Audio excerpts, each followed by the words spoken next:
자, 우리 이어서 한번 봅시다. 챕터 12장 보시면 경제성장의 이론과 정책 나와 있는데 요 앞에 성장회계 방정식을 중심으로 살짝만 보시면 되겠습니다. 우리 시험에서 뭐 그렇게 많이 출제되지는 않습니다. 이쪽으로 오실까요? 자, 우선 약간 개요라고 할까요? 그 세계 여러 나라의 경제성장 상황 보면은요, 첫 번째 줄에도 있듯이 이게 경제가 성장되면 이제 GDP가 올라가게 되는 건데, 야, 이게 뭐가 좋아? 아니, 경제가 성장되면요, 사실은 이게 완벽히 똑같은 건 아닌데, 이게 삶의 질이 높아지게 돼요. 그래서 사실 보면은 돈이 다는 아닌데, 돈과 이제 삶의 질, 행복과는 좀 비례 관계에 있다? 뭐, 요렇게들 얘기하더라고요. 이렇게. 그래서 이제, 많이 이런 그림을 보셨을 거예요. 그래서 여기 보시면, 이게 돈이야, 돈. 이게 소득이라고 할게요. 그리고 여기 이제 행복에다가 이제 어떤 지수를 나타내면, 이제 돈이 많아질수록 이제 행복의 정도가 올라간대요. 뭐 그렇겠죠. 돈이 없는 것보다는 있는 게 낫죠. 근데 어느 정도 이렇게 소득이 올라가다가, 이제 글쎄 연봉이 얼마나 해야 되나? 뭐 6천? 뭐 7천? 잘 모르겠네요. 근데 이 정도 되다가 소득이 더 높아지면 이제 행복은 그냥 이렇게 소득과는 상관없이 다른 요인 때문에 된다. 뭐 이런 식으로 얘기하기도 하더라고요. 그래서 보통 자, 돈이 다가 아닙니다 라고 하는데, 지난번에 어떤 학자가 얘기해 봤더니 이게 아니라는데 그냥 그래프가 어떻게 되냐면 계속 올라간대요. 이렇게. 근데 이거 얘기하면 좀 불편하잖아. 돈이 다다 이렇게 되면 안 되니까 이런 조용히 이제 숨기고 이게 아닙니다 하는데, 이게 된다는 그러니까 이게 맞고요. 이게 아니다라는 썰이 있더라고요. 그래서 아무튼 뭐 노무사 되셔도 이래저래 뭐 여러 가지 잘 보람되게 하시면서 좀 돈도 좀 어느 정도 많이 버시면 좋을 것 같긴 해요. 아무튼 근데 돈이 다는 아니죠. 자, 아무튼 그래서 여러 나라 경제 성장 보시면 그 어떤 나라는 잘 살고 어떤 나라는 못 살고 하는데, 경제가 성장해서 돈을 많이 벌면 먹는 것도 좋고 좋은 집에서 살고 이렇게 되니까 좀 행복이 더 높아지지 않을까라고 얘기합니다. 자, 우리가 지난번에 얘기한 것처럼 이게 세계 경제 전체를 이게 시간으로 놓고 보면, 아니 이집트에도 거기 보시면은 피라미드, 만리장성, 뭐 콜로세움 이런 거 부를 상징하는 것들이 있었어요. 그런데 부자들도 있었고 왕이 부자인데 왕만 부자야. 다 모든 사람들은 다 그지로 살았어요. 이렇게 진짜로 바닥을 기다가 1800년대 지나면서 진짜 산업혁명 되면서 이제 보통 사람들도 좀 행복해진 거지. 우리나라도 보면 고려시대, 조선시대로 돌아가면 좋겠어요. 그게 뭐가 좋아. 양반만 배가 부르지 다 거지로 사는 거였었죠. 그래서 이렇게 있다가 이제 이렇게 진짜 되는 것을 알 수가 있어요. 이게 최근 얼마 안 됩니다. 최근 얼마 안 되고, 그러니까 진짜 이게 산업혁명 이렇게 될 정도로 그렇게 됐다라는 걸 알 수가 있습니다. 자, 거기 뭐 내용은 그냥 상식으로 참 이렇게 보시면서 읽어보시면 되겠고요. 280페이지도 한번 보세요.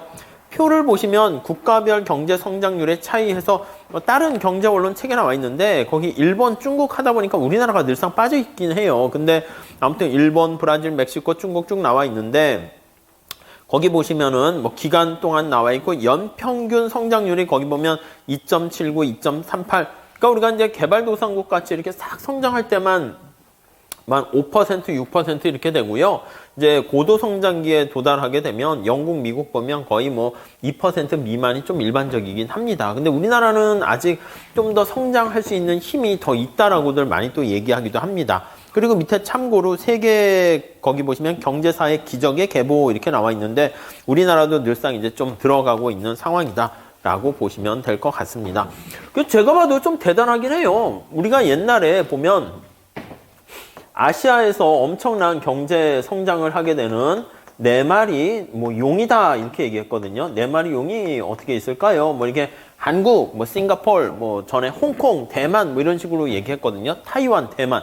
근데 사실 저도 뭐 그런가 보다 했는데, 대만에 가보니까 뭐 그닥 뭐 그렇던데, 이렇게 건물들이 우리 종로나 저런 데 보면 낡은 건물처럼 겉으로 뭐 101, 101 타워 같이 큰 거나 이렇게 63빌딩 같이, 아니면 롯데 그 뭐 시그니처인가 잘 모르겠네. 그런 빌딩 같이 굉장히 큰 빌딩이 있죠. 나머지들은 막 이렇게 지저분하더라고요. 그래서 그 위에 온천마을이 잠깐 좀 이렇게 가봤는데, 거기는 진짜 그 소림 축구 이런 거 보신 적 있으세요? 거기 사람들이 아저씨 난닝구 입고 막 이렇게 다니는 그런 분위기야. 이게 길을 잘못 들어서 동네 길을 갔는데 다 그래서 그 다음 다시 비행기 타고 우리나라 오니까 우와, 이게 서울뿐만 아니라 수도권이 엄청 너무 그쪽은 한쪽으로 쏠리긴 했지만, 그걸 딱 보니까, 와, 이게 뭐, 지방에 고속도로 가도 고속도로도 깔끔하고, 이제 많이 거리도 깔끔해졌는데, 저는 그냥 안 가봐가지고, 저는, 타이완, 대만도 뭐 좋고, 좋긴 좋아요. 먹을 것도 뭐 많고 뭐 그렇다고는 하는데, 우리나라에 비해서는, 이게 아시아 4마리 용이 아니라, 싱가포르는 좀 깨끗한 편이니까, 그냥 홍콩은 이제 중국으로 넘어갔으니까, 아시아 용은 우리나라밖에 없지 않나, 이렇게 바뀌는, 아무튼 좀 자부심을 가져도 좋을 것 같기는 하다라는 것을 밖에 나가서 보니까 좀 알겠더라고. 이 안에 있을 때는 뭐 늘 어떻게 보면 이게 뭐야? 이럴 수 있는데요. 밖에 나가면 대단해요. 여러분 뭐 대만이나 싱가포르에서 잘 나가는 뭐 삼성, LG, 현대 이런 기업 떠오르는 기업이 있어요? 없잖아. 근데 우리나라는 뭐 이렇게 막 그런 게 있거든. 아무튼. 그러니까 이게 좋은 거죠. 뭐 이제 세계적인 기업들이 많이 있다는 게. 자, 그런데 우선 이제 첫 번째 거기 한번 보시면, 자, 오른쪽 가보세요. 281페이지. 우선 우리가 첫 번째 보실 게 수학 체감 현상 이거 있습니다. 우선 요거를 좀 잘 보셔야 될 건데, 이게 생산함수에서 우리가 얘기했잖아요. 수학 체감 현상과 생산함수 이렇게 나와 있는데, 밑에 그림 보시면 알다시피, 자, 이게 이제 생산함수는 이거, Y가 이제 국민소득이라 할게요. GDP 이렇게 합시다. 국민소득. 이렇게요. 자, 그러면 여기에 영향을 주는 요인들이 뭐가 있습니까? 라고 하면은요, 원래는 노동과 자본, 그리고 이제 기술도 집어넣어요. 여기다 한번 이렇게 일반화해서 쓸게요. 이게 A가 이제 노동과 자본 이외에 나머지를 나타내는 기술이다. 이렇게 보시면 돼요. 얘가 노동이고요. 여기 이제 노경에서도 하고 기초경제학 시간에도 많이 했죠. 이게 이제 자본이 되는 것이고요. 노동과 자본은 이제 경제 성장의 요인이 되는 양적 투입 요소다라고 얘기해서요. 국민소득이 노동을 많이 투입하거나 자본을 많이 투입하면 국민소득이 생산량이 올라가요. 그래서 요거는 양적인 측면에서의 성장이다. 이렇게 얘기를 하고요. 근데 아시겠지만 양적 측면에서의 성장은 어느 정도 한계가 있어요.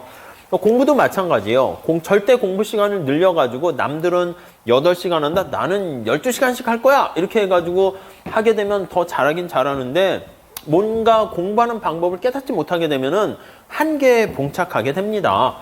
때마침 아까 얘기했던 아시아의 4마리 용이 쫙 성장을 해서 와 대단하다 이렇게 얘기했는데 어떤 영이라는 학자가 실증 분석 데이터를 해보니까 조금 한계에 봉착할 것 같았고 우리가 익숙하게 들어보셨는지 모르겠지만 폴 크루그만이라는 학자가 그 데이터를 딱 보고 이제 유명한 저널지에 글을 씁니다. 포린 어페어즈인가 거기에다가 뭐라고 했냐면 야 아시아의 경제 성장 보니까 이렇게 양적인 투입을 막 해가지고 뭐 노동 시간도 많이 하고 자본이 이제 그때는 좀 풍부했으니까 막 쏟아부어서 했는데 그거 가지고는 나중에 한계에 봉착하지 않을까 했는데 때마침 그때 뭐 아시아에 뭐 외환 위기가 발생하면서 그게 딱 비슷하게 들어맞았네라고 해가지고 이제 뭐 더 유명해졌죠. 그래서 그 이듬해 이제 노벨상을 받게 되는 것도 있는데요. 그럼 어떻게 하는 말인데 야 많은 서구의 선진국들 보면 양적인 투입 요소 말고 노동과 자본 이외에 요게 이제 A라는 게 노동 자본 이외에 나머지다 해서 기술 같은 게 여기 들어가요. 물론 꼭 기술뿐만 아니라 아까 봤던 무슨 법이나 제도라든가 이런 게 다 포함되는데 이걸 솔로라는 사람의 이름을 따서요. 레지듀얼 해서 잔챙이라고 얘기합니다. 잔차, 기타 이렇게 표현을 하게 되는데 이러한 잔차가 기술과 관련된 게 사실은 이제 질적인 측면에서 성장하는 데는 필요하다 이렇게 얘기를 하게 돼요. 그래서 역시 마찬가지입니다. 여러분들도 제 생각에는 그런데 이제 노무사도 공부 시작할 때는 첫 번째 공부하는 게 몸에 배야 되니까 절대 공부 시간을 확보해야 되고요.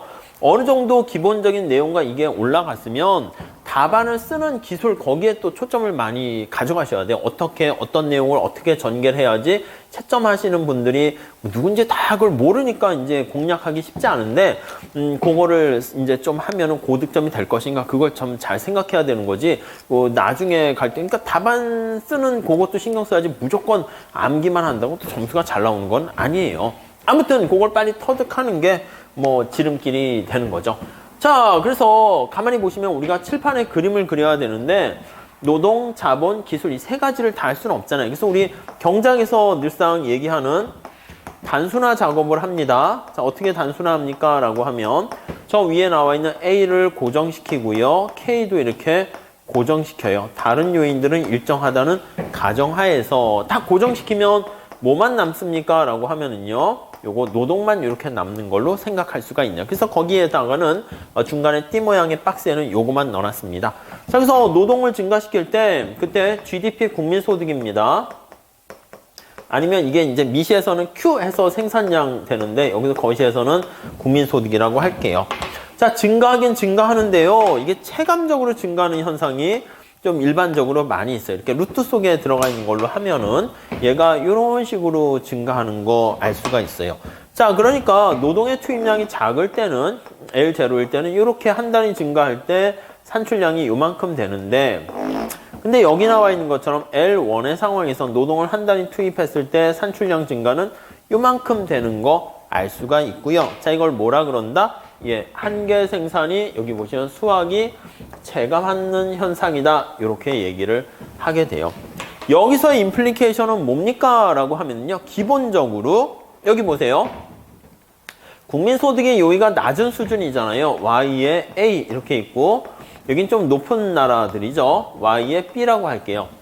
Y의 A는 지금 소득 수준이 낮은 나라잖아요. 이런 낮은 나라들은 후진국에 해당한다고요. 그래서 후진국인 경우에는 후진국은 한계 생산이 좀 커요. 그래서 저기 보시면 수학 체감보다 노동의 한계 생산이 큰 경우에 해당합니다. 근데 여기 나와 있는 것처럼 성장이 점차 많아져서 이게 B 국가로 되면 이게 소득 수준이 높은 나라죠. 그럼 이때는 어떻게 돼요? 이거는 선진국에 해당합니다. 선진국 이렇게요. 선진국은 한계 생산이 수학 체감 현상 때문에 얘가 작아요. 작아 이렇게. 자, 그러면 어떻게 되겠어요? 우리가 살펴봤을 때 요거를 성장과 관련해서 쭉 보시면은요. 요런 현상이 발생할 거라는 것을 알 수가 있어요. 컨버전스라고 하는 수렴 현상이 발생할 거다라고 예측을 할 수 있습니다. 이렇게요. 자, 무슨 말씀이냐라고 하면 자, 거기 보시면 한계 생산이 체감하기 때문에 자, 그림 나와 있고요. 다음 페이지 가보시면 282페이지 한번 보도록 하시면 될 것 같습니다. 거기 뭐 첫 번째 단락과 두 번째 단락은 뭐 그냥 살짝 보시면 되는데 수학 체감 현상이랑 그거는 미시에서 봤던 거 그대로 보시면 돼요. 노동을 한 단위 투입했을 때 접선에 기울긴 한계 생산이 점차 체감한다는 것이죠. 그래서 거기 쭉 나와 있고요. 노동자 수가 너무 많아지면 자본이 증가하지 않는 이상 빈둥빈둥 노는 노동자들도 많아지고 자기가 놀고 싶어서 노는 게 아니라 뭐 책상도 없고 컴퓨터도 없으면 할 일이 없잖아. 그러다 보니까 뭐 생산성이 떨어지는 것을 알 수가 있습니다. 밑에 성장의 회계 그거 살짝 넘어가시고요. 밑에 283페이지가 보시면 거기요 수렴 가설과 주격 현상 이렇게 나와 있습니다. 이거 수렴 현상이 예측된다 해서 이걸 수렴 가설 이렇게 얘기해요. 컨버전스 한다라고 얘기합니다. 자, 첫 번째 줄만 살짝 체크하실게요. 수렴 가설이 뭐냐라고 하면은 자, 부유한 나라가 선진국에 가까운 나라죠. 부유한 나라보다는 가난한 나라가 생산성 증가율이 높아요. 한계 생산이 크기 때문에 가난한 나라는 부유한 나라와 이렇게 따라잡기 현상이라고도 해요. 추격이라는 말도 씁니다. 다음 페이지에 살짝 그림 보시면 나와 있는데요. 자, 이게 시간이 이렇게 흘러간다라고 했을 때 자, 지금 상황에서 이 상황에서 지금 현재 시점이에요. T의 제로 시점이라고 하면 후진국은 여기 있어요. 후진국은 여기 있고 후진국, 선진국은 여기 있습니다. 이미 앞서가 있는 거죠. 근데 시간이 가면서 우리가 후진국은 어떻게 돼요? 한계 생산이 높으니까 발전 속도가 이렇게 빨라지고요. 농사 시험도 비슷할 수는 있어요. 이게 이미 공부를 많이 작년부터 잘했던 사람은 사실 뭐 더 할 게 없어. 어떻게 보면 당장 시험을 봐도 합격할 수 있는 건데 1년을 기다려야 되니까 아 이거 또 뭘 하지 해가지고 어떻게 보면 시험에 안 나오는 걸 막 더 팔 수가 있는데 그게 이제 또 보면 약간 장수생 비슷하게 오래 공부하면 점수가 안 나오는 요인이 될 수도 있어요. 근데 이제 처음에 갓 시작하는 사람은 아는 게 별로 없지만 이렇게 막 채워나가는 게 막 보이는 거죠. 이렇게 빠르게 막 올라간다고. 그럼 얘 입장에서는 어떻게 보면 한계 생산이 체감하니까 이렇게 가다 보니까 거의 시험대가 가까이 되면 거의 비슷한 데서 만나는 현상이 발생하고 그게 수렴, 추격, 캐치업이라고 해요. 따라잡기 현상이 발생할 수도 있다라는 것을 알 수 있어요. 자, 다시요. 여기 나와 있는 것처럼 이렇게 한계 생산이 체감하는 수학 체감 현상 그런 현상이 있게 되면 요 수렴 현상이 발생할 가능성이 있다라는 것까지 살짝 보시면 될 것 같습니다. 네, 우선 거기까지 보시죠. 아니 왜 이런 일이 발생하는 거야? 그래서 앞에 한번 살짝 보시면은요. 뭐 283페이지 보세요. 수렴 현상이 발생하는 이유는 맞아요. 이게 따라가는 애는 야 앞에 성공한 합격 수기 쓴 성공한 사람들을 보면서 따라잡는 거야. 이제 모방하는 데는 약간 시간과 비용이 작게 돼요. 모방이 가능하게 되고요. 그러니까 처음에 앞서가는 선도적인 국가는 뭔가 자기가 시행착오를 겪어야 되는데 후진국은 이제 따라잡는 또 더 나가서 다음 페이지에도 나와 있듯이 뭐 그 얘기야. 혁신보다는 모방을 채택하는 게 훨씬 더 비용 부담이 작게 되고요. 모방이 가능하고요. 그 다음에 인터넷과 같은 그 모방할 만한 그 비법 같은 게 인터넷이 있어서 정보가 확산돼서 충분하게 있는 경우가 많잖아요. 그래서 야 쟤는 어떤 선생님 강의를 들었고 어떤 식으로 공부했대? 나도 그거 따라하면 처음에 시행착오 겪는 사람보다는 훨씬 더 손쉽게 따라잡을 수 있죠. 그런 전제들이 있어서 수렴 현상이 가능하다 이렇게 볼 수가 있겠습니다.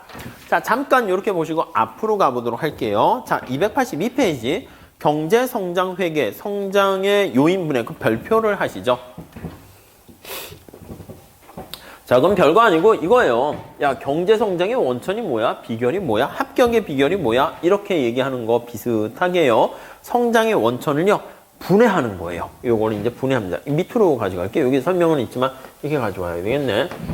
이건 중요해요. 요거는 그나마 앞에서 성장과 관련해서 하나 보세요 하면은 우리가 뭐 경제성장 이론 모형인 뭐 솔로 모형 이런 것까지는 너무 어렵거나 시간이 걸려서 할 필요 없고요. 요 성장 회계 방정식 관련된 요것만 보시면 되겠습니다. 자, 첫 번째 줄 볼까요? 경제성장은 한 경제 내에 이용 가능한 한 노동과 자본의 양이 증가하거나 또는 기술 진보, 저 생산함수에 다 들어가 있죠. LK가 되거나 A, 기술 진보에 의해서 달성될 수 있다. 그래서 두 번째 줄 보시면 성장의 원천을 노동과 자본의 증가라는 양적인 측면과 기술 진보와 같은 질적인 측면으로 나눌 수 있는데 그게 바로 그로스 어카운팅에서 경제 성장과 관련된 회계, 말이 이제 어카운팅인데 이걸 분해해서 원천이 뭔가 성장의 원천을 분해한 것이다 라고 보시면 될 것 같습니다. 자, 우리가 생산함수 다시 거기 나타내는데 y는 기술적인 측면 a가 있고요. 함수로 표현한 거예요. 그래서 L과 K 이렇게 보시면 되겠어요. 아니면 이거를 그냥 함수로 표현하면 A라고 보시고 뭐 노동과 자본에다가 이렇게 넣을 수가 있겠죠. 뭐 콥더글라스 생산함수 비슷하게 이런 식으로 표현을 할 수가 있겠습니다. 자, 그거를 이제 분해하려고 오른쪽에는 쭉 나타내는데 그래프 신경 안 쓰셔도 되고요. 자, 283페이지에 거기 나와 있는 띠 모양에 있죠? 그거만 별표해 주세요. 경제 성장률은 노동의 증가율, 자본의 증가율, 기술 진보 그렇게 나타내는데 이 객관식 때 나중에 문제를 풀 건데요. 이렇게 한번 살짝 봐보세요. 자, 요거를요 좀 일반화시켜서 쓸게요. 요거는 지금 일반화하기 전인데 A가 있고 L에 루트에 있으니까 2분의 1승이죠. K에 요것도 2분의 1승이죠. 이렇게 돼 있는 거예요. 자, 근데 요거는 일반화된 건 아니고 일반화해서 표현을 하면요. 요렇게 쓸 수 있어요. 일반화해서 표현을 할게요. 하면 y는 어떻게 됩니까? a가 있고 l에 알파승, k에 베타승 이렇게 하도록 할게요. 요거 좀 일반화된 거죠. 그래서 알파가 2분의 1, 베타가 2분의 1 그렇게 된 상황이라고 생각하시면 돼요. 자, 그러면 이게 뭐 수학적인 접근법인데 우리는 결론만 암기하시죠. 이거를 로그를 씌워서 변화율로 표현을 하게 되면 어떻게 됩니까? 라고 하면은요.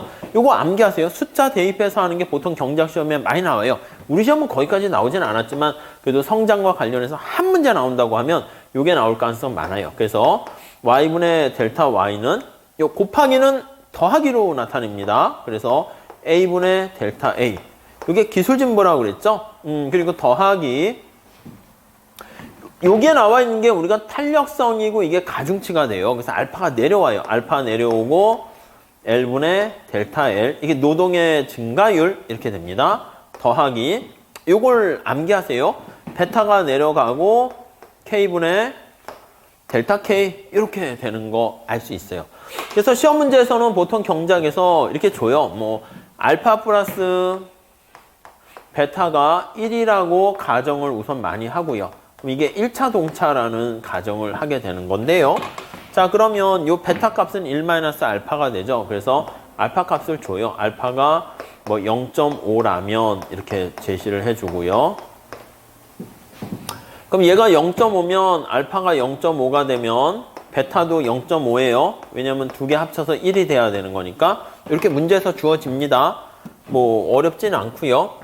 그 다음에 경제 성장률이 얘가 만약에 뭐 우리나라가 3%가 됐다 이렇게요. 근데 만약에 얘가 뭐 2%다 노동의 증가율이, 그리고 자본의 증가율이 또 역시 2%다 뭐 이런 식으로요.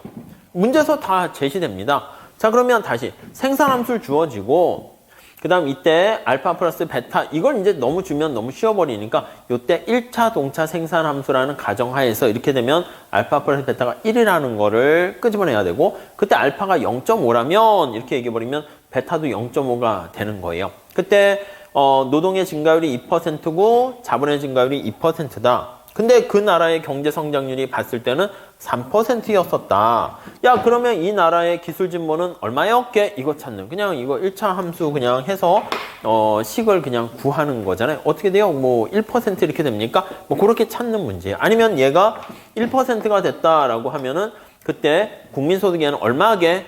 아니면 얘가 1%라고 하면 알파 값은 얼마였게? 이게 사실 어떻게 보면은 가장 많이 나오는 문제 포인트다라고 보시면 돼요. 이걸 이제 그래프로 표현하려고 거기 쭉 나타내는데 그건 필요 없으니까 넘어가시고요.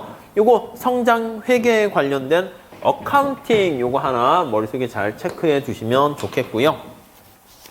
그 다음에 이제 전제 조건으로 한계 생산이 체감하니까 여기 나와 있는 수렴 현상이 이제 발생한다라는 것들 우리가 알 수가 있으니까 그 수렴 현상 잘 체크해 주시면 될 것 같습니다.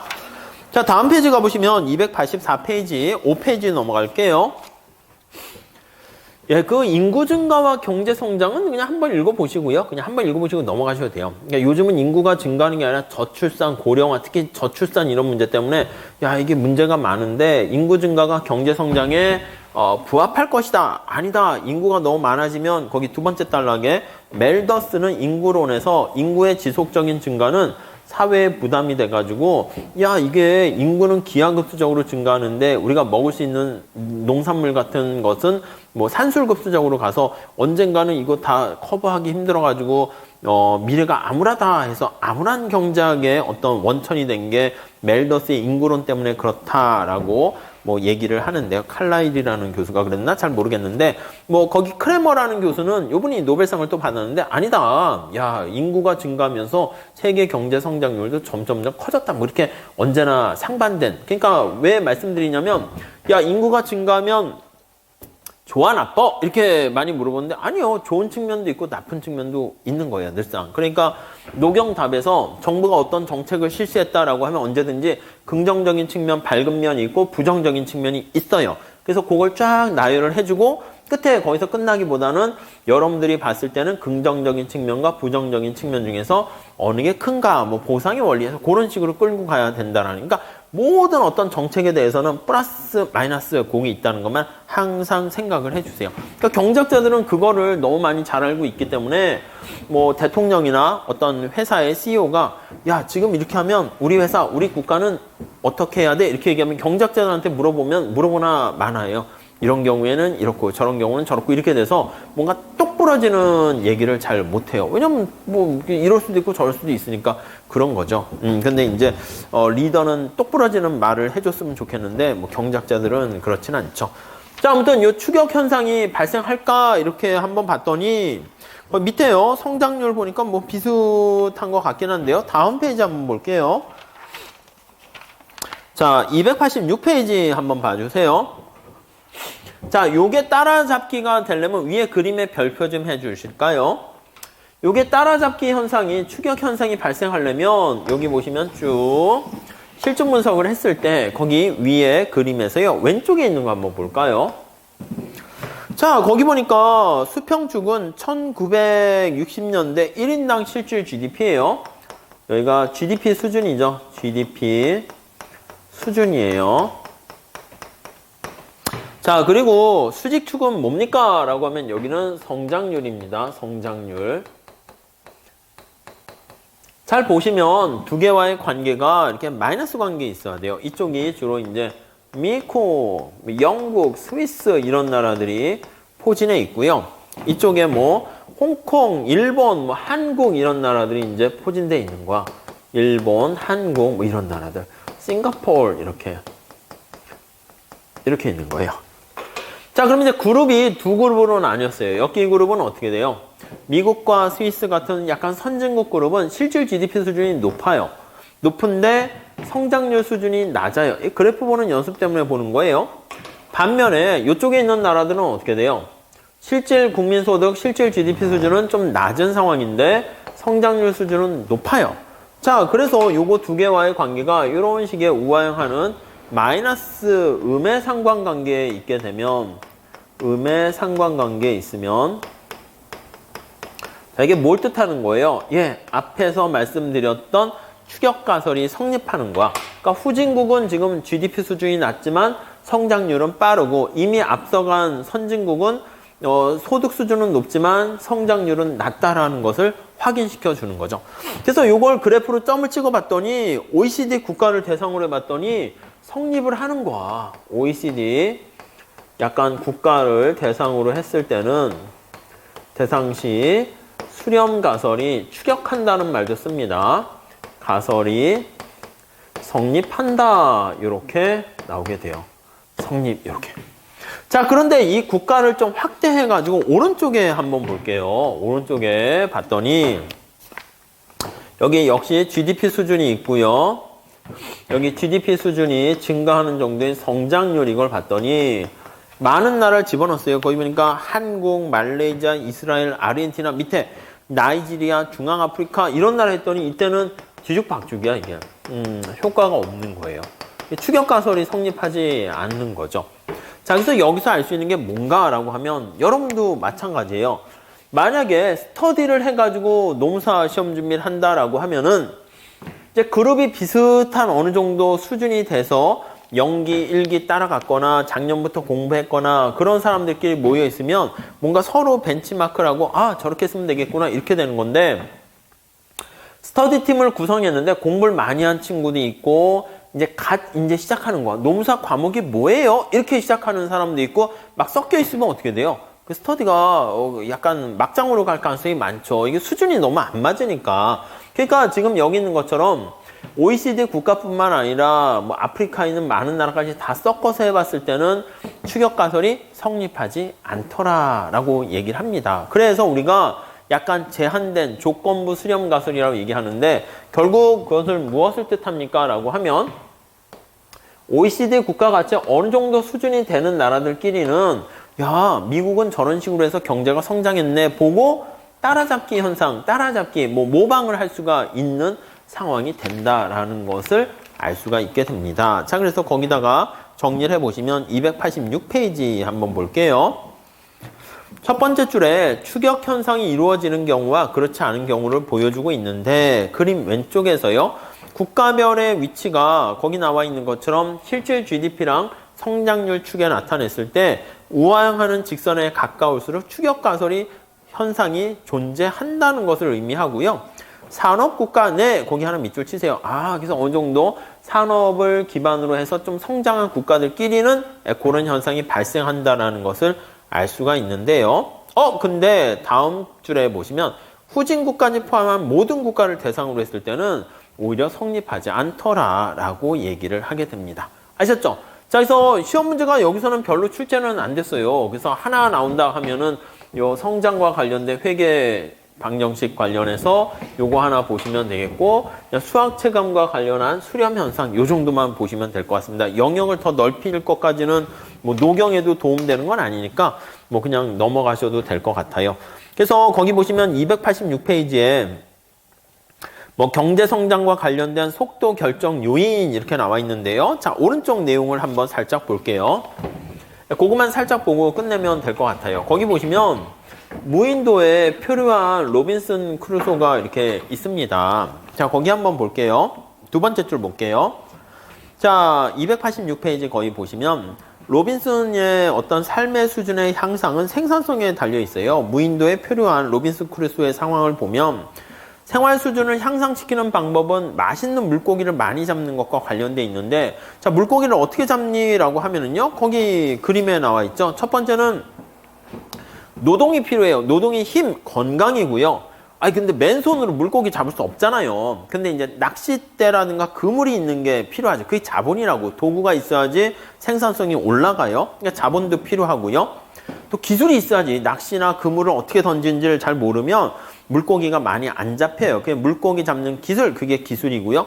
근데 이 무인도에는 물고기가 없어. 그럼 자기가 아무리 그물을 잘하면 뭐해? 물고기 못 잡지. 그러니까 천연자원과 같은 자연자원이 물고기가 얼마나 많이 있는가도 사실은 성장과 관련한 밑바탕이 된다라고 보시면 되겠습니다. 그렇게 비유해가지고 우리가 설명을 하기도 합니다. 자, 밑에 1인당 물적 자본 보시면 거기 두 번째 줄만 살짝 밑줄 치세요. 우리는 노경에서도 얘기합니다. 그래서 노동의 생산성을 높이는 도구를 우리가 자본, 근데 그 물적이라는 말은 빼기도 해요. 그래서 거기 보시면 뭔가 노동의 생산성을 높이는 어떤 수단, 도구를 자본이라고 보시고요. 첫 번째 줄에 있는 목수가 가구를 만들 때 톱이라든가 뭐 선반 기계 그런 연장을 얘기하고요. 그 다음 2번 보시면 인적 자본 얘기합니다. 이건 노경에서도 많이 하는데 세 번째 줄 보시면 생산성을 높이는 어떤 휴먼 캐피탈, 뭐 주로 이제 교육과 관련한 교육을 통해서 얻게 되는 지식 이런 거죠. 첫 번째 줄 보시면 교육, 훈련, 경험 이게 이제 몸에 체화가 됩니다. 축적을 통한 지식과 뭐 기술 이런 것들을 우리가 인적 자본이라고 얘기를 하고요. 다음 페이지 가볼게요. 그래서 두 번째 줄에 보시면 인적 자본은 노동자의 재능, 교육, 훈련, 기술을 포함하는 개념으로 많은 인적 자본을 가진 노동자는 생산성이 높아진다 보시면 되겠어요. 밑에 자연자원 나와 있고요. 이거 뭐 당연한 얘기니까 넘어갈게요. 그 다음 오른쪽에 기술, 지식 이런 것도 있는데 그냥 살짝 보시면 되겠습니다.